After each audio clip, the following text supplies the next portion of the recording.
Hey everyone, how you doing? Good to see you. Thanks for being here today, and thanks to, of course, Keith Williams filling in today for Phil. And everybody, check out Keith's excellent Rickenbacker video they just posted, if you haven't already done that, which I think you all probably have at this point.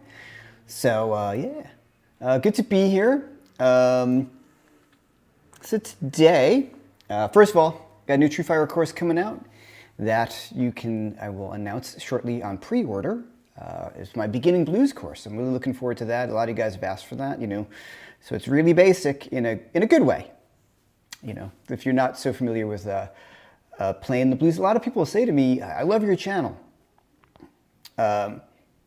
Great, and then they say, but all your TrueFire stuff is a little advanced for me. So this next few courses that are coming out, there's a blues rhythm course and a blues lead playing solo course.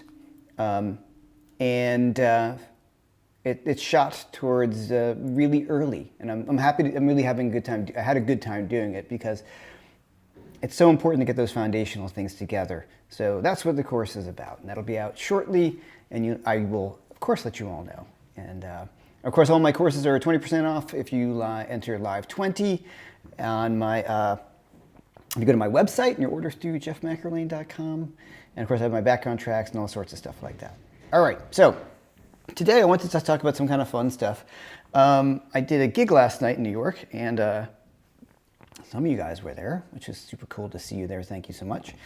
And I want to talk a bit about pedal boards in New York and traveling and all sorts of stuff. So the first thing I just want to show you is sort of my big pedal board that kind of has everything I like on it and then some, all right?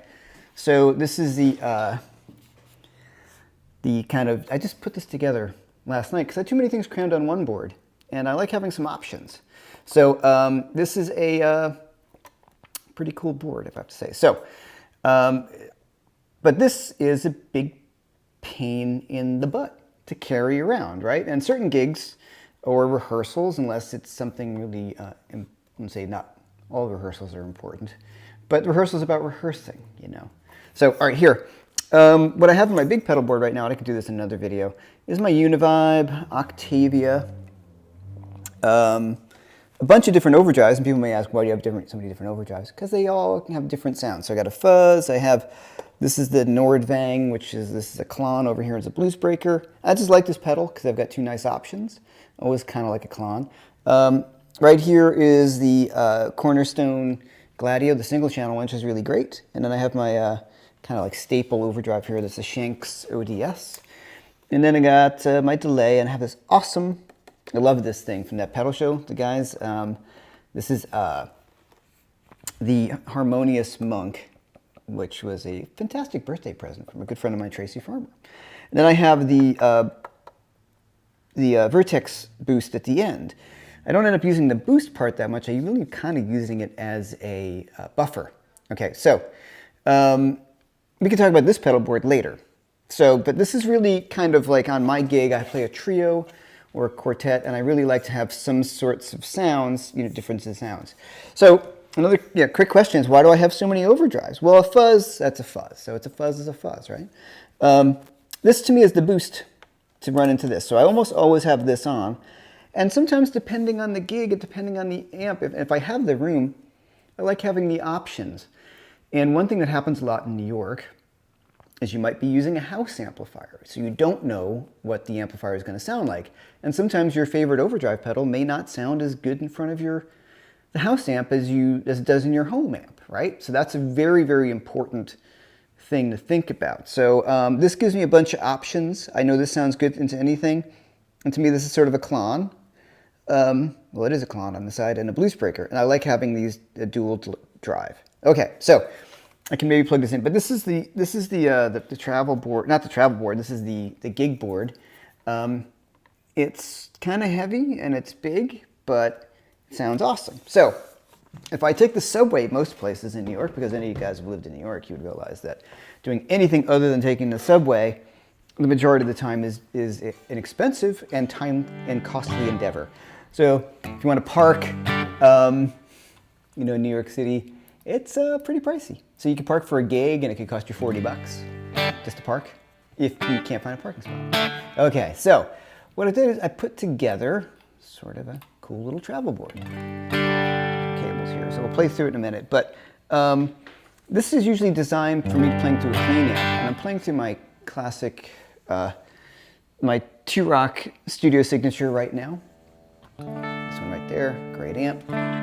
And there's a bunch of options that I have that, well, I say options. Sometimes I can't decide on, what pedal I want here. There's my Gladio, which I love. There's the Matt Scofield Supreme pedal. So it kind of bounces between those two. So I'm gonna get on the subway. I wanna throw something in my backpack. Or the Tick, this fits in the Tick. This is a Pedal Train Nano. So I kind of like to be able to do that. Okay, so let's run through it. Tuner, always the most important thing in the world. For me, a silent tuner. So, I'm not a headstock tuner guy. If you're going to a jam, sure, maybe, but for the most part, I don't like the way they look, and I like having silent tuning. Okay, so some guys like headstock tuners. That's up to you. I have some, but I think that looks kind of silly. Personally. I know the tiny ones. I don't know. I like pedalboard tuners. Okay, so let's talk about my Overdrive. So what I like about on this pedal board, so I usually have a Klon sort of thing on the board, and I love all my Klon variants. I've got this other Nordvang that's on the floor. I've got a KTR. Actually, I'm fortunate, still have the actual Klon that I don't throw on pedal boards anymore. So what I like about this Supreme, this is the Matt Scofield Mad Professor pedal. Now, as I say up front, I do have relationships with some of these companies, but I think as you guys might know, with me, I don't play things I don't talk about things, and I don't play things that I don't actually want to play. Okay, so here's the Mad Professor Supreme pedal. I really love this. Matt introduced me to the company with NAMM, and this is a great overdrive. So here's my bass guitar sound. So, kind of like this good, nice, clean tone. So I'll set up this left side as sort of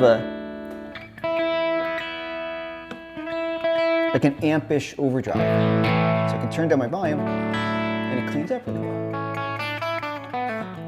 So that's the first thing I'm looking for, right? And I'll plug my Strat and my Les Paul and other guitars into this in a second. I just want to start off with the Strat. So I can roll that back, or if I want a really big clean tone, I can just turn it off. I usually turn the overdrive, the volume up a little bit more in an overdrive, because I just like the way it pushes the front end of an amplifier. So what we can't emulate here, and this is something to think about when you're playing in your room, as opposed to a gig, is volume is a huge factor.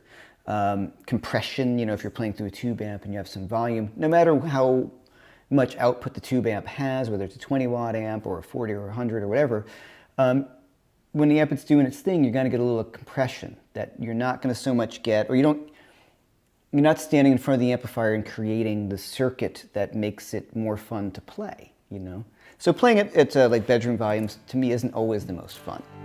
So my point is, if this were in a room and you heard the clean sound on the amp, the T-Rock, it's glorious. That sounds good, but it doesn't have that same experience, is what I'm saying. So I'll maybe push the front end of the amp a little bit with the volume of the pedal. We'll talk about gain staging and why I think this is a cool setup right here. So I'm going to roll back my volume, get a little bit more of a clean tone going on. Right?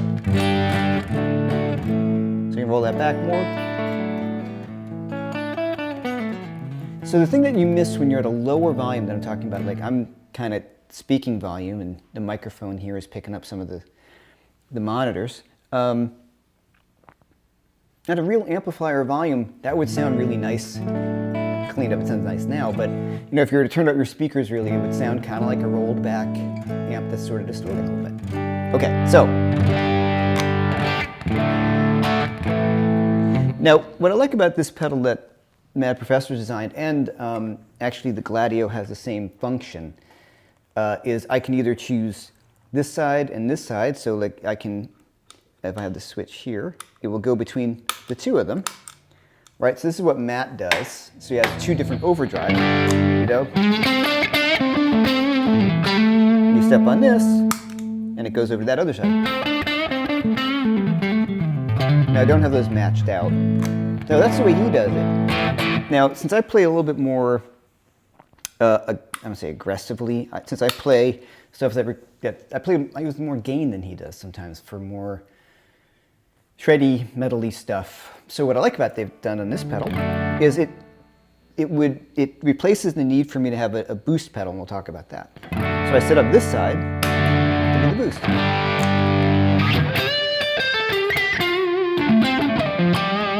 Right?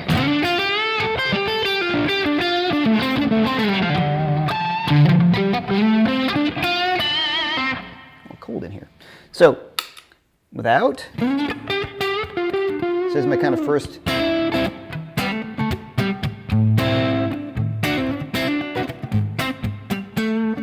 Make turn up my volume a little bit. And you hit this for my lead.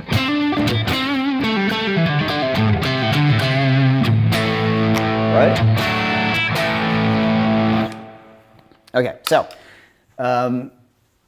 this works really, really well, I find. And if I'm running into my the 2-Rock, oh, 2-Rock's online.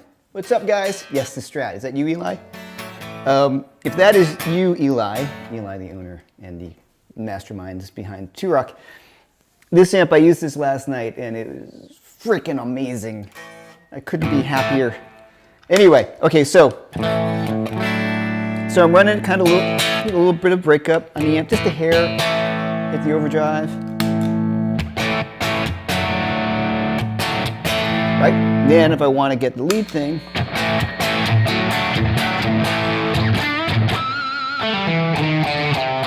playing all the blues rock licks. Right?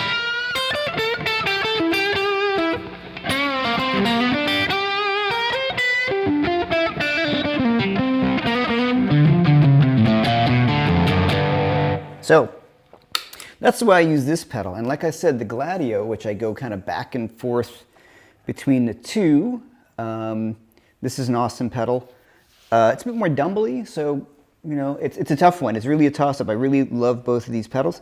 This one functions in the same way, that I can either put this pedal into that one, I can stack them, or I can switch between the two exactly like the Mad Professor. So they're both awesome. If you do want to get one of these, I think you can get one from Matt's website. You know, and you can get it signed by Matt if you go to Matt Scofield's website. Okay, so I always like a swishy effect, and I am a Univibe nut. What I love about a good Univibe, and I said you see the big one on my board, is first of all, they sound great. I think I had to go through its 12-step program when I first got some Univibe. When I first got a Univibe, I used it kind of on everything.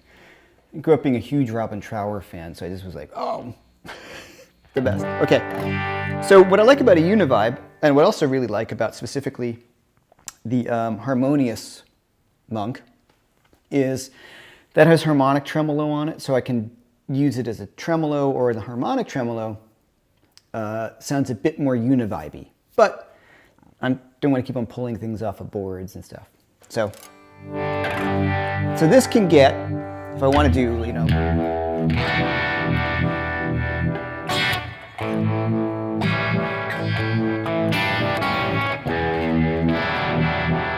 right?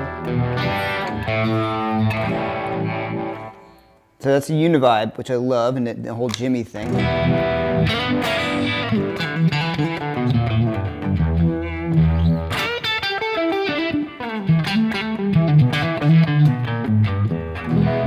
Okay, and I think the secret weapon on many Univibes, and Univibe guys know about this, is the vibrato. It's a great sound. So you have to reset the stuff, but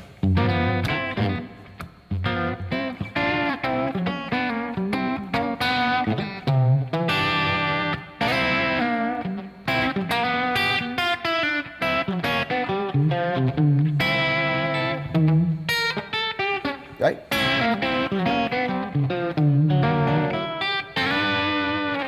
So it's a great sound, and for me that gets that almost like a B3 or a Leslie-ish sound. I like it a lot. And Michael Landau uses that setting quite a bit, the vibrato part, and David Grissom uses it, it's the vibrato pedal, basically. So I get a lot of use out of this, and I feel like if somebody wants something swishy, unless they say, I specifically want a phase shifter, or even a tremolo. Now, tremolo is different, yes, but you can kind of, you know, for a rehearsal, or if someone you're playing for wants a tremolo sounding thing, right?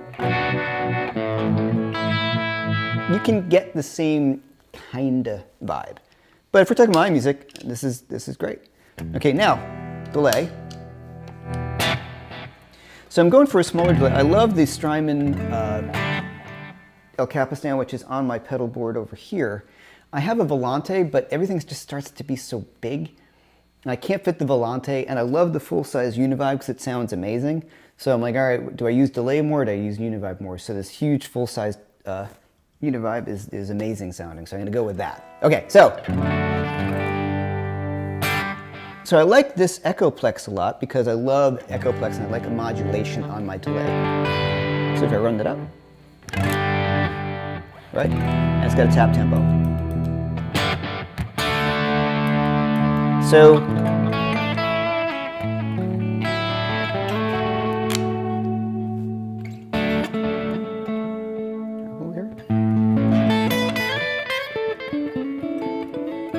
if I want to come back down my gain a little bit, equal it out.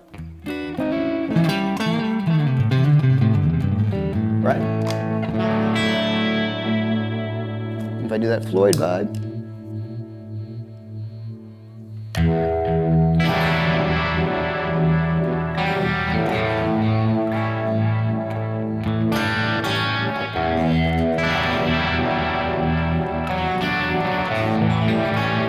Right?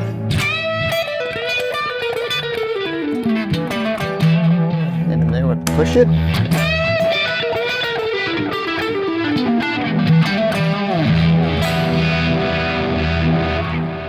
All right. So it's really effective. And so now what is this thing? That is, I like buffers in my pedal board. So there are smaller ones.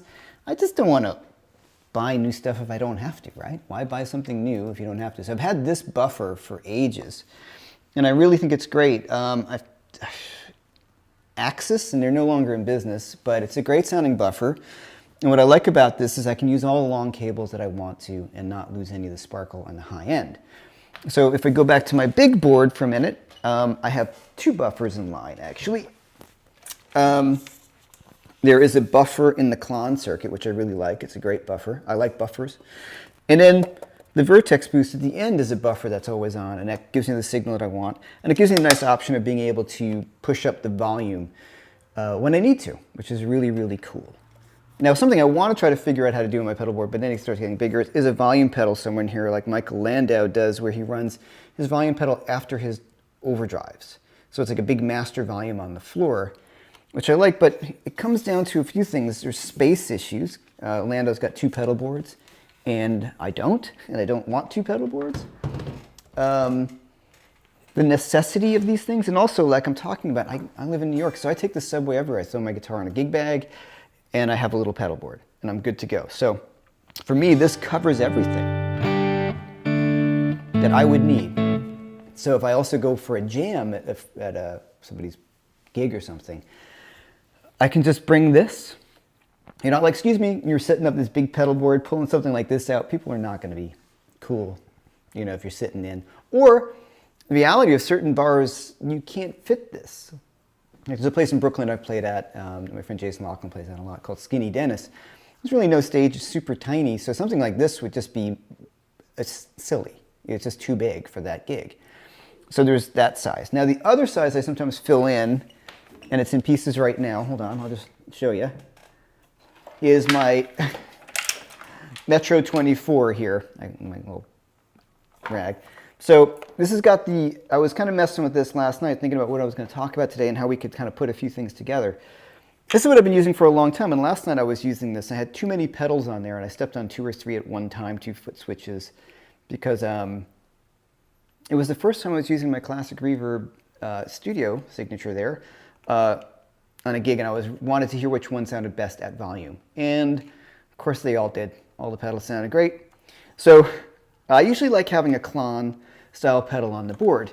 So I can't really fit that here. So what's going on, what I really like here is this side of the pedal, I'm treating it as if it were the Klon or any kind of boost pedal. So if we had a single boost pedal, let's just say this was an overdrive pedal, this is like having a boost pedal in front of it. This is by Comet, it's called the Marisol.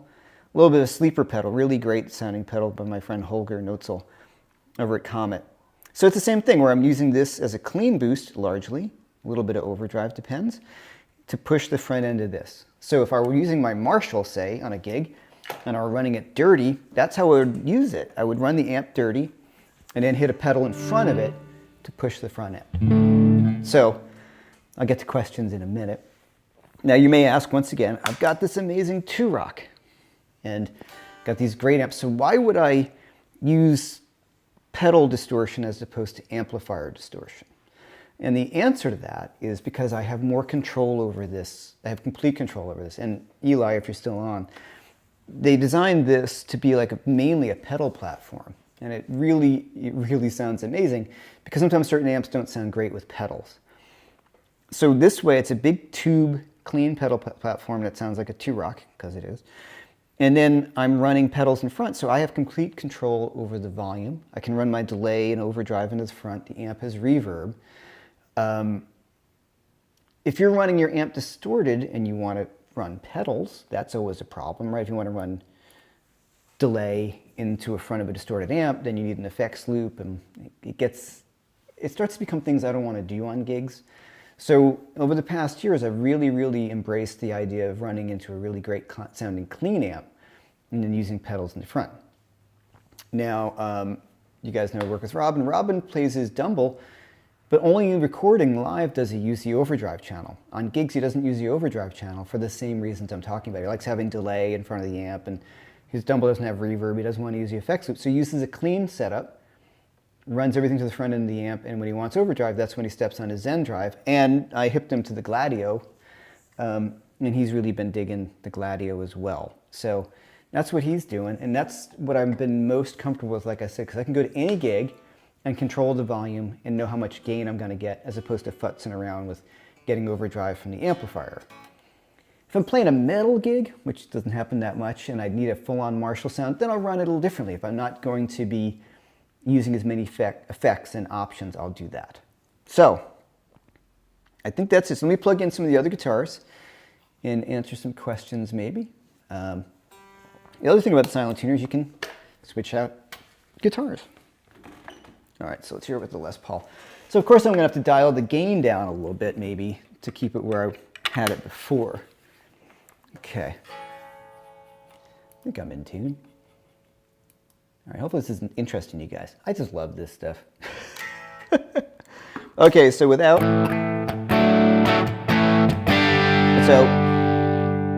I'll turn the input gain down a little bit on the 2-rock to kind of get a cleaner sound.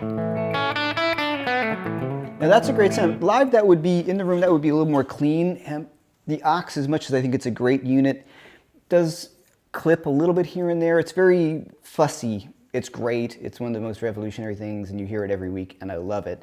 But, you know, for me to get that to be super clean, it picks up things that the speaker doesn't quite hear, if that makes any sense. All right, so the 2-rock, and here is the Les Paul. So, okay, so it's a little gainier, so I might bring that back. I might roll up my high end a bit.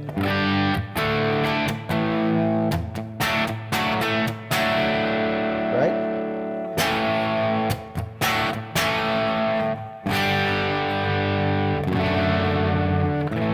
And then at the front end. Okay, though now, that's a bit mushy for me. So one thing I'll do, and we'll talk about this, is let me talk about what I did there. All right, so what I like about this setup of using an overdrive pedal to push the front end a little bit is the overdrive just going to fix this level here. Okay, there we go. That okay? I think I was distorting on my vocals. Sorry, I'm engineer and producer and performer at once. Okay, start over again. So let's talk about gain staging for a second. So with a clean boost, you only get a clean front end and you push the front end. And that's cool because you're overdriving the front end of the amplifier with a ton of signal. I like using an overdrive pedal because it can be used as either a clean boost or you can use it as an overdrive. So you want to think about mixing, because sometimes if you crank the volume here, your volume jumps up a lot when you go to a lead tone. If you want to mitigate that to a certain extent, you can turn the volume down and turn the gain up. I find that can be really, really useful, so let's hear that. But I find it to be trickier. It's getting a little farty for me. But if I do the opposite and turn the treble, the drive down and the volume up,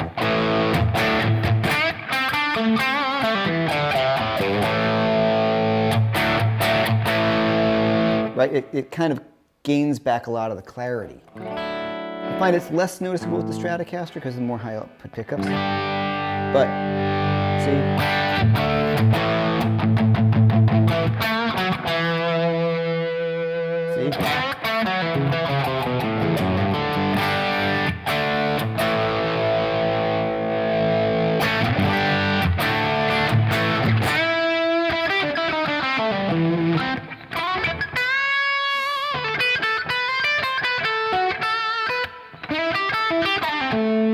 And I can mess with the treble in the front of it. Once again, I can turn the volume down and the gain up. Kind of gets a little kind of mushier sounding.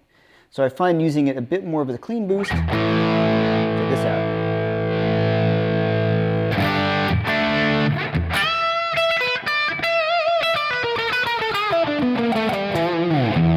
So that's the way I more or less use it, as a clean boost into the front end of the distorted side. Okay, so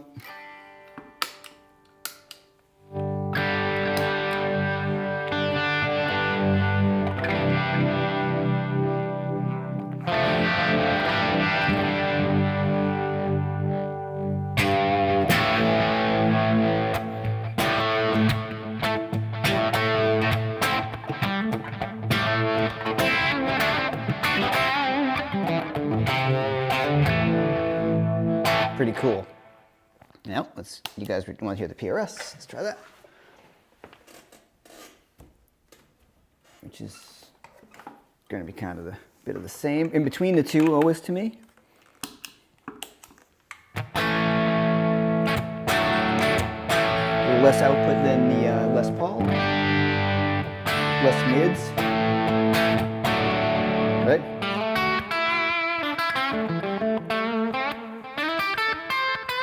So I have a little less output, so I'm going to turn up my drive.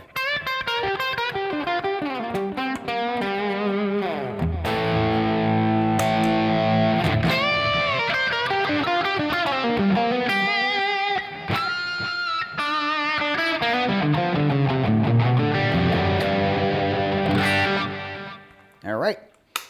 So there you go. So let me see if you guys have any questions on this. And this is, like I said, what I'll just throw it in a little gig bag, throw it, and jump on the subway and go to rehearsal. And I feel like if I can't make it with this, then I'm doing something wrong.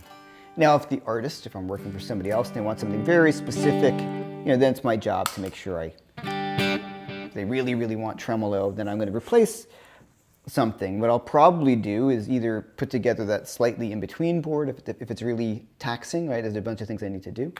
Or if they just really want tremolo, I'll move this over here and put the tremolo actually at the end. I like the tremolo at the very end after delay. So I might just rebuild the board a little bit. I've got Velcro on there, dual lock. Take this off, push everything over, and put the harmonious monk right there. And that's got a bit of a different sound. So there you go. All right, let's see if you got any questions. All right. Thanks again to Keith for helping out today. Phil, MIA. Feels fine. Okay. Let's close this window out. All right. What is going on? Sorry, guys. Hold on. There we go. All right. All right. So, any questions? Let me know. Let's see. We'll say hi to everybody first. All right. Quincy, what's going on? Phil Jones. Hey, Scott Moorhead, congratulations on retiring. Cool, man. Awesome. Start playing more guitar then, right? Stephen Moore, Jim C, of course. Brent Tom. Everybody's here. Good. Thanks, guys. Sam Stamos, of course. Always. Love the guys. Thanks. Beaver, what's going on, man? How are you? All right. So many questions. Maybe we can get, hey, Jason Laughlin's here. What's going on, Jason? Jason really digs my sound when I step on the tuner. See, that's why we're friends. Because he can bust me like that. Okay, this is Richard Everett. Why not a combo pedal like an HX Stomp?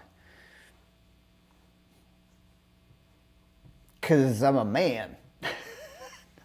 No, kidding. HX Stomp's really cool. I don't really like multi-effects pedals. I just like something that I can see what pedal I'm on. There's the pedal, and turn it on.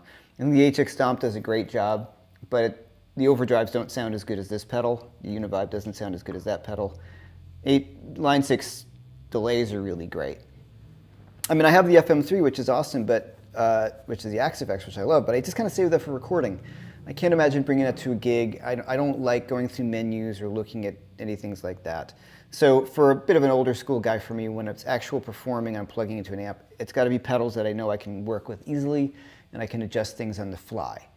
If you're that quick with the HX Stomp, that's great. But I find any of those things, I've tried that route. It just never worked for me because I was just started thinking about all the options and trying to get it to sound right. And then the key to something like this is if I'm not playing through my 2-rock, I don't know what I'm going to be playing through. So what I like about this is I can immediately adjust everything on the fly while I'm playing and not bending over and working through any kind of menu situation. So that's the answer to that. I like Line 6 stuff. I'm just having fun with you guys. Phil Jones, have you ever had a Leslie Sim on your board? Yeah, I do. I just don't really get enough call from them. I love Leslie pedals, and I had that really great vent one, the large one. I sold it. A friend of mine really needed it for a bunch of gigs, and I wasn't using it. It was kind of big.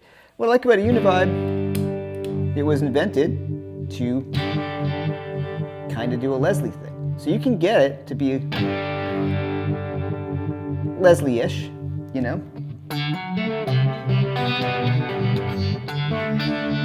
So you just got to dial in the intensity right.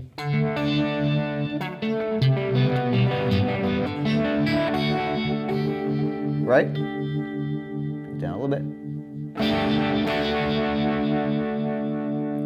So you can dial it in. So kind of reads the same. Does it sound as good as a Leslie? Of course not, but close enough. And one thing that's important for me on a rehearsal, especially on many gigs, if it kind of sounds close enough, then it's fine. Unless I really, really want it to be a Leslie, then I'll have to deal with that. Yes, as Keith said, yes, they were definitely, the Univibes were invented to be a Leslie simulator. Angus Clark, what's up, man? Angus, we always talk about this, and Jason, like what pedals you need for what boards, and all these sort of things like that, Guitars and Gizmos, Jeff, great live show. Thank you very much. Have you tried an Analog Man King of Tone? I have one. And I got to send it back to Analog Mike. I love that pedal, but the switch went on me after I got it a long time ago. It's a great pedal, but the switch went. So I haven't used it in pre-COVID, at all, because I just haven't gotten out to send it to him. I've got so many other great pedals that I just don't end up using it. But it's a great pedal, and it's a really silly pedal to have broken in my closet, so I got to call Mike and get it fixed. Easy to do, just the switch went. So, but those are great pedals. Those are I really like them a lot. And the best way to beef up your high E string on Strats or Tellies. You know, it's funny, Angus Clark, who's online right now, or should be, he and I were just discussing this. He was over the other day. He had, you guys know we're good friends, and he had borrowed my 2-Rock Classic Reverb Signature for a gig. And we were talking about the difference between like Strats and Les Pauls, and a lot of Les Paul guys would feel comfortable just kind of hanging out on that high E string, whereas Strat guys, you're like, you move over the B string a lot to kind of get more sustain. I don't know, I just end up so used to playing a Strat, I play a Strat a certain way. I just kind of play a lot more things on the B string than I would on the E string. So I don't do anything to try to beef it up. It's the nature of the beast, so to speak, I think, you know? As Angus Clark just said, play on the second string. Yeah. David Anthony, do you always have a short delay on? No. I do right now, but no, I don't.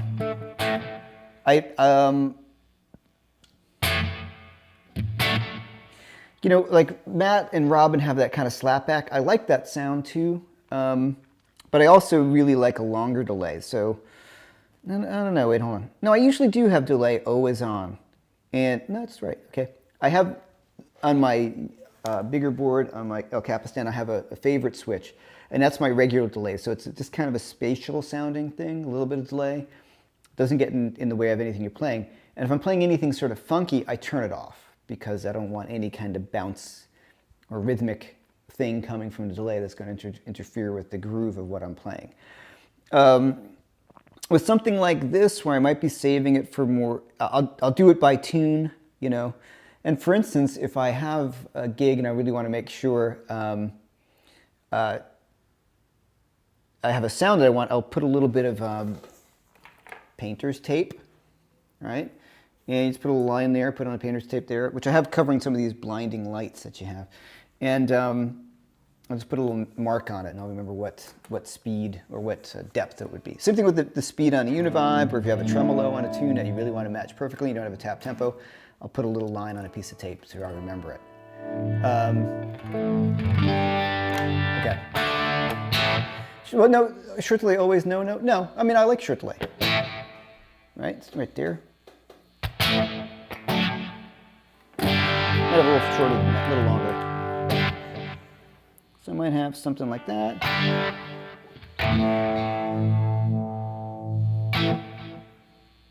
Right, something like that. Might turn the sustain up, lay down. Yeah, right, that.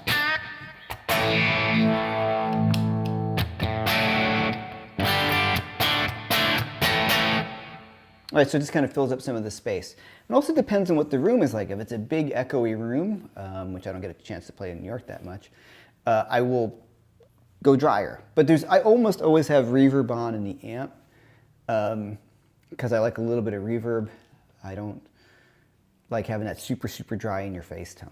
That makes it difficult for me to play the way I like to play guitar. I like a little bit more space. Angus uses a narrow space bridge so you can vibrato on a high string without slipping off the edge. Yeah, we've talked about this. So Angus has gone through a whole bunch of Strat modifications to get that. This is, well, I'm obviously not messing with this one. This is the regular classic Strat. My Tuttle, I've got two different spacings. My Tuttle is like my main one forever. That has a wide spacing like this. And Michael's newer one that I have in my black Strat is in between the narrow and in between the wide. I forget what the distance is, and I really feel comfortable in that too. I feel comfortable in all of them, but I see what Angus is saying. You definitely the narrower spacing if you want to get a big wide vibrato, or you just get used to it. You know, you can go off the deep end with all this stuff, as Angus has, and as I had too. Hey, Matt Gibson, what's up, man? Okay.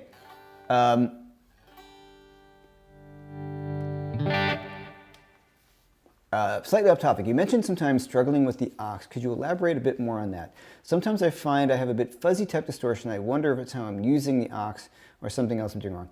No, that is something that is interesting about the aux. And it's still by far the best sounding unit of its kind that I've heard. The captor is really cool, the 2 notes. I think this is a bit more lively sounding. I just think it sounds better, A being them. Who knows? It's a little bit better, but it's a lot more expensive. And I also do like that you get the really good UA effects, and you know, they're really great people over at UA, so I like using their stuff. This falls into the sponsorships thing. I've got friends over there, they helped me get one, and I use it all the time, and I think it's great. So yeah, Matt, it just took a little bit of,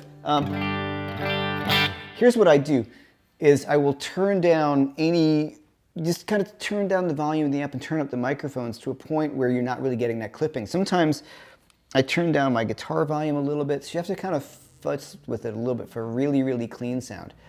I've gotten some really, really clean sounds that I like out of it, and I find it reacts really well to like simpler amps, like a Deluxe Reverb or the Marshall.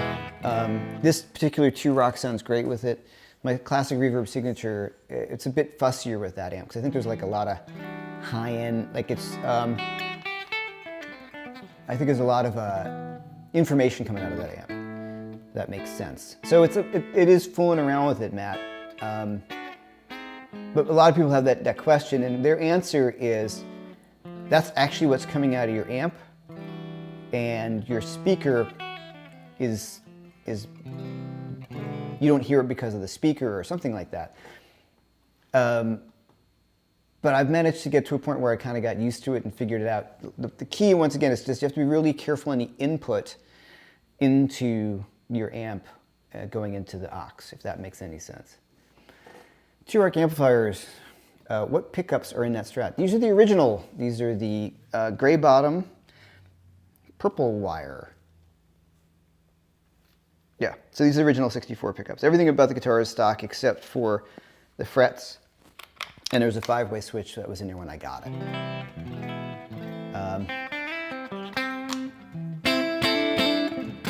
Why not the turbo tuner?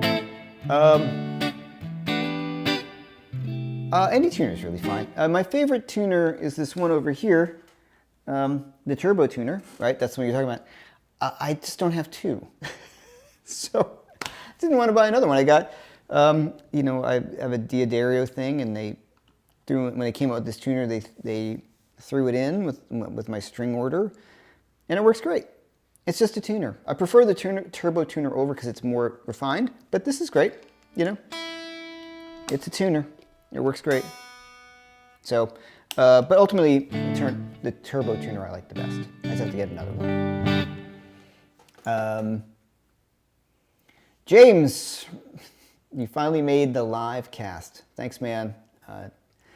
Both James and Matt are in Australia. I think it's a time change since we haven't changed our time yet over here. So, so interestingly enough, you know, 2-Rock's online here too. I used this last night at the bitter end, and by the way, they want to get one. The bitter end wants one. But I was kind of lazy because I was just carrying my pedal board and 2 guitars, and so I brought the head and I plugged it into the cabinet on the Hot Rod Deluxe, and it sounded really good. It sounded way better than the Hot Rod Deluxe. It was really, really nice. It made a huge difference on the gig in my mind. I really enjoyed it. It sounded great. Super loved it. Super loved it. Beav,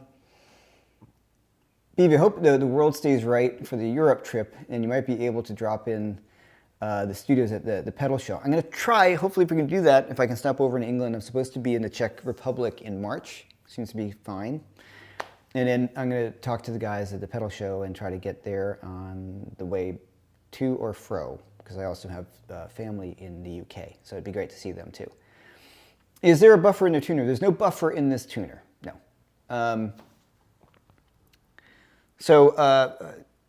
Yeah, so that's why I have the buffer here at the end. I mean, it looks kind of goofy, but they do make smaller buffers, but you know, why do I need to buy another buffer? It works fine. And I could also stick another pedal on top of there if I really wanted to, right? Should I place my tube screamer before my Marley wah and other pedals or after them? Okay, let me read that once again. Should I place my tube screamer before my Morley wah and other pedals or after them?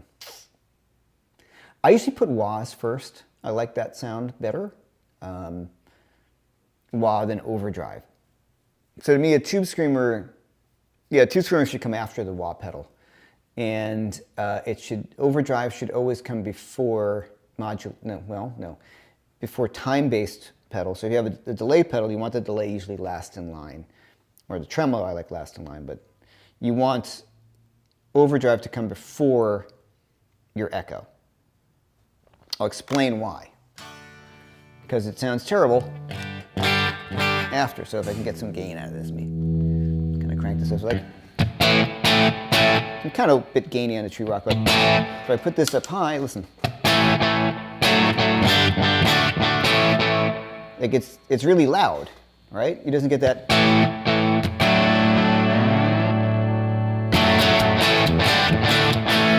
Right, but if I turn the gain down here, so I'm running a clean sound, and then, see, then you're not pushing the front end of, you're delaying an overdrive sound as opposed to putting delay into an overdriven sound, and it doesn't push it enough. Okay.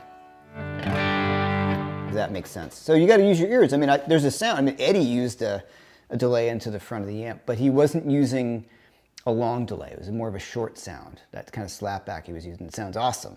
So I can't say it doesn't work, but if you want like a David Gilmour, sort of like more full delay sound, the overdrive would come before the delay. All right. Can you talk about when you use the Supreme versus the Gladio? I would, it's just kind of back and forth. They both sound good. I think that the Supreme can get a bit more of a rock and roll guitar sound that I've come to. The Gladio is a bit more mid-forward in a good way, like in a Dumble-esque kind of way. So I really like it. Here's the honest truth is, like, I haven't had a lot of rehearsals because it's not happened, because of COVID. So that would be the deciding factor. Like, you go to rehearsal and you maybe turn it up and you try both. I think they both sound great. So it really is a toss-up between the two, Well, hey, hold on. It's got to be a bit noisy, maybe a bit messy, but let's see if we can just... What do you want? You guys want to hear the Gladio? I can plug it in. Hold on. So the dual lock here is always the thing. So I just have to kind of cram this up. So let me just do this. So that's the Supreme, which... Muy bueno. Okay, now the Gladio. So this is what I'll do, depending. Maybe have it in my bag and go, well, let's see what's going to happen. All right, so.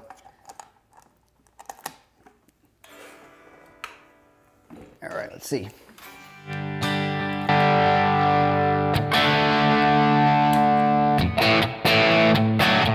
I mean, it just sounds awesome too, right?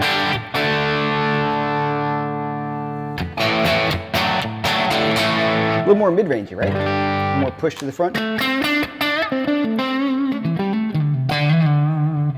Sounds great with the Strat.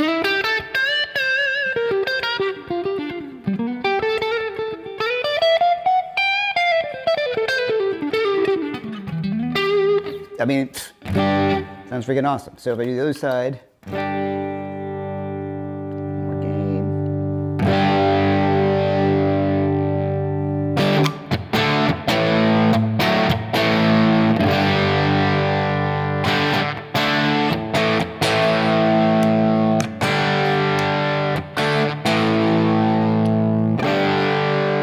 Feel more mid-push.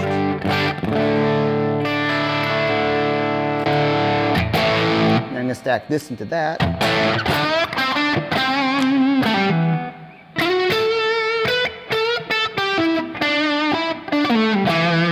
So to me, it's just a different flavor, both an awesome different flavor. And I can't say, like, which one do I like better. I like each one when I'm playing it. What do you guys think? Do you have a preference between the two? Of course, just, there's so many variables. But the left side, I really think it's magic.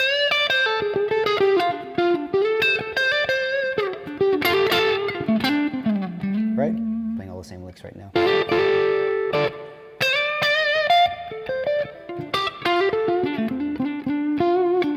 And what I like is you got the switch. You can have them, same thing as the matte pedal, switch between the two, right? And go between the two. It's kind of the same right now, but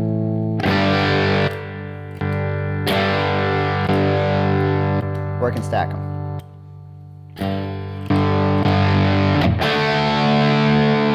Kind of fuzzy there. But yeah, as Keith just said, I just dropped my pick there. The Gladio on the neck pickup. Kind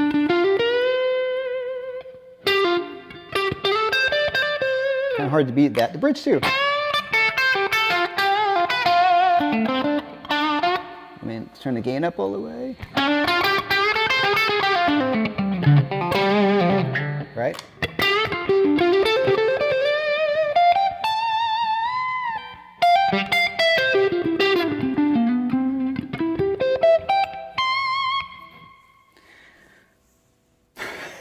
They both sound great, right?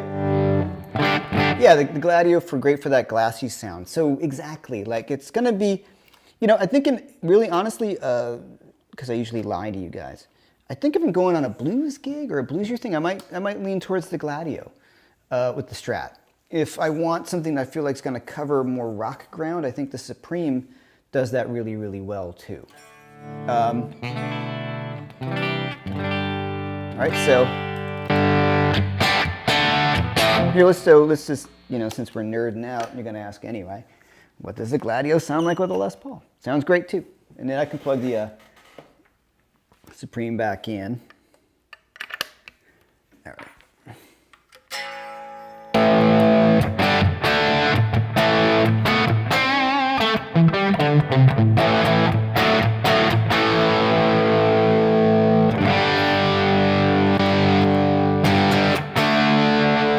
So for my ears, if I'm going to go for more of a rock sound, and you know, I'm not saying I fully work this thing. If I think I'm going to have a rock gig, I'm going to probably lean towards the Supreme because it feels a bit more less glassy in a good way. You know, like whatever, guys, these sound good. It's kind of like, do I want to play this guitar or that guitar? Do I want the sound of this pedal? Or do I want the sound of that pedal? All I know is they both sound awesome, and every time I plug one in, I go, oh, plug the other one back in, and these are what we call uptown problems, right? So how do you choose? You know, this is Stephen Moore. I don't know. It depends on the gig, and sometimes it depends on the amp. So this brings me back to why do I have a few pedals on my big pedal board, different overdrives? One, because if I'm not using an amp that I'm really familiar with, like the 2-Rock, I want to have an option as to what overdrive is going to sound best. So I have done, you know, things like this, and you just bring another pedal in your bag. So you do have it turned up pretty loud to allow the volume knobs on the guitar to make a change. Yeah, this is from. Yeah, no, you don't have to turn up that. Yes, sorry. The question is, do you have to have the guitar turned up or the amp turned up loud to really hear the difference in the volume on your guitar? Yeah. I mean, you want that sort of headroom. And that was what I was saying earlier today when I'm playing at this TV level volume. It's not super dynamic. It feels good, but it's when you get the volume that you really start to do the dynamics, and that would happen at a rehearsal. It doesn't have to be screaming loud. It just needs to be louder than I want to sit in front of, and louder than I can with this lav mic. So, I mean, you know.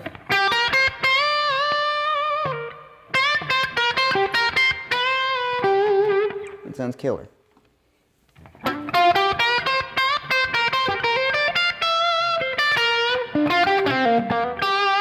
Right? Definitely a little more mid-forward. So, if we go back to the Strat on that, where I really love this pedal.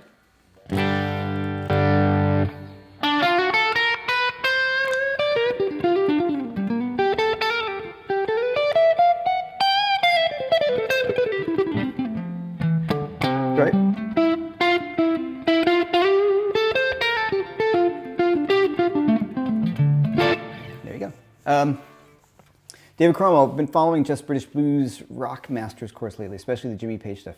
Fantastic. Thank you. Yeah, man, that was a fun course to put together. I really enjoyed that course. So that's over on my website as well. I did it with Brett Papa, the British Blues Masters. And being a big Page fan, that was a ton of stuff to teach and talk about. This is from Beaver. There's something really cool coming from Cornerstone very soon. If we're talking about the thing that, Emilio's mentioned a few things to me. Not Overdrive stuff, but in other platforms, other things, yeah. I'm looking forward to that.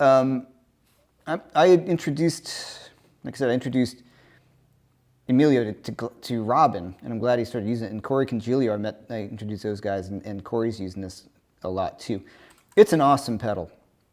I think it's really great. So, like I said, how do I choose between this one and the Supreme? It's a tough call. They're both great, right? They both sound amazing. What about the Tone King Duelist? Oh, I had one for a little bit. Excellent pedal, excellent pedal. I'm not going after the Tube Screamer SRV sound. As pedals go, that absolutely is probably, if you want to get that sound, that is the pedal to do it with, especially the whatever side it is, the soloist side that he makes the pedal. Freaking amazing, sounded great. Yeah,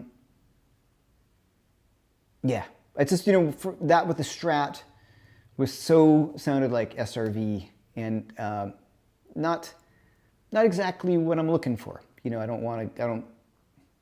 Not saying I don't want to sound, what I'm saying. Everybody wants that guitar sound. Tube Screamer, Fender. And it's a great sound. If you listen to Jesse's clips of it, it just sounds amazing with it. But that's not kind of the thing I'm going for. But it's a great pedal. And it looks amazing, and it feels great, like it's so well built. The construction on it is awesome. So I had it, and I had a student who really, really wanted it. And there was a waiting list when they first came out. And I was playing, I didn't find myself using it over other things, and so he bought it for me. So, Sam Stamos, you're working on my blues arpeggios class, making ready to British blues. Cool. Blues arpeggios one's good, man. I think so.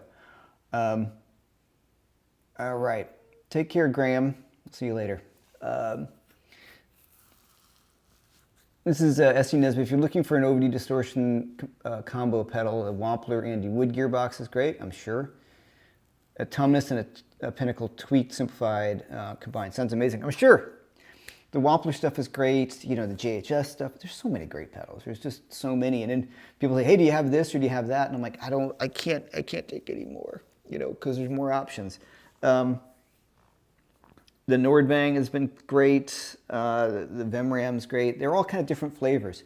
Somebody asked if I like Nobles. I haven't played much time with the real actual Nobles, but the Shanks ODS one, that's my favorite Overdrive, as kind of like the bass Overdrive pedal that I leave on all the time, is based upon a Noble. So I guess I like Nobles. All right? Okay.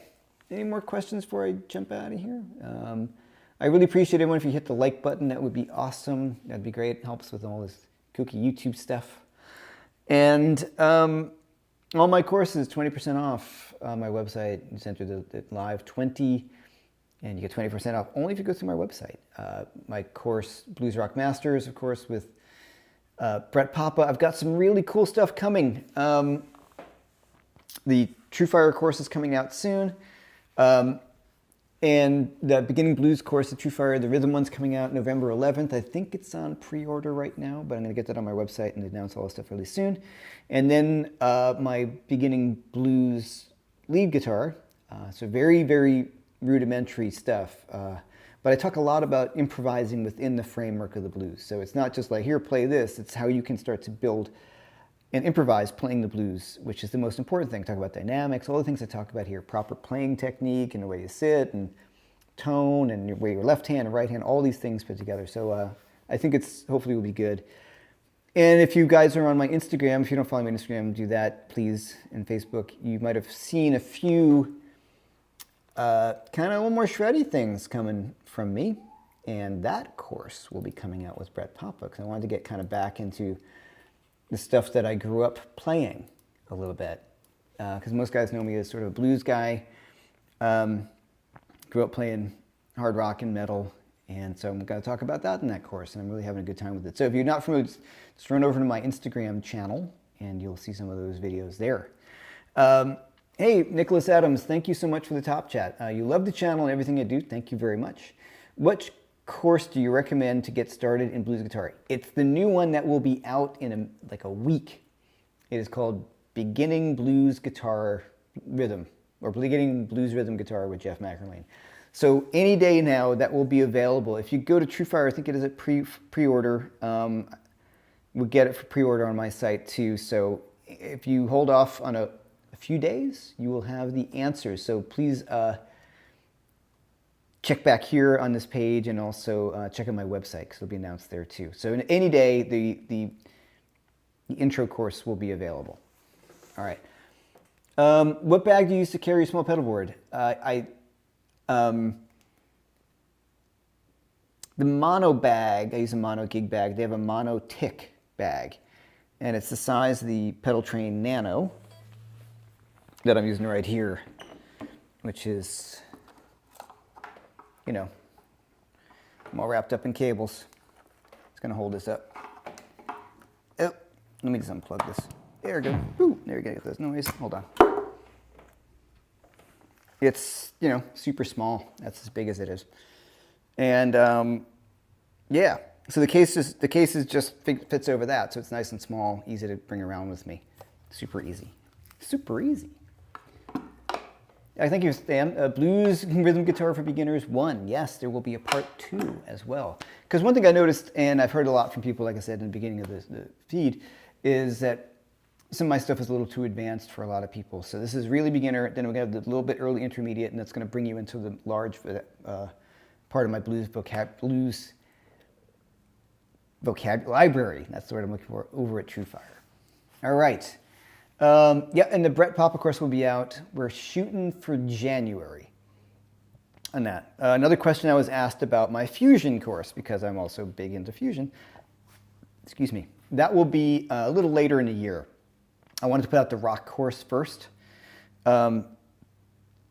because that's just what I was feeling. I was really enjoying it. Haven't had that much fun in a long time putting it together a course, just because I'm doing so much blues stuff and things. It's just been really kind of fun to work on my chops and get some of the shreddy. I call it like proto shred. That's a term that I've heard a lot that actually Angus hipped me to.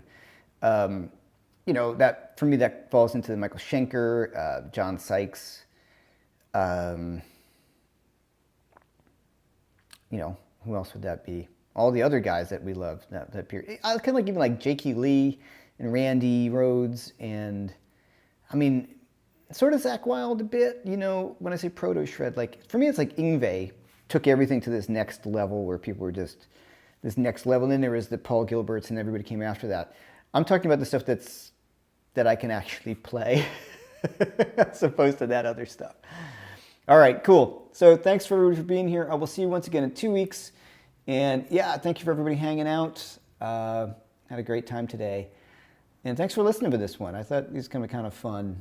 And I will see you all soon. Check out Keith Williams. Thanks so much, Keith, for doing this. 5-Watt World, I'm sure you're all familiar with Keith's stuff. But if not, check it out. Also, my friends, of course, Jason Laughlin. Check out Jason Laughlin on YouTube. Please subscribe to his channel. Same thing with Angus Clark. If you want some great guitar info from both these guys, please subscribe over there. All right, guys. Thanks so much. I will see you all soon.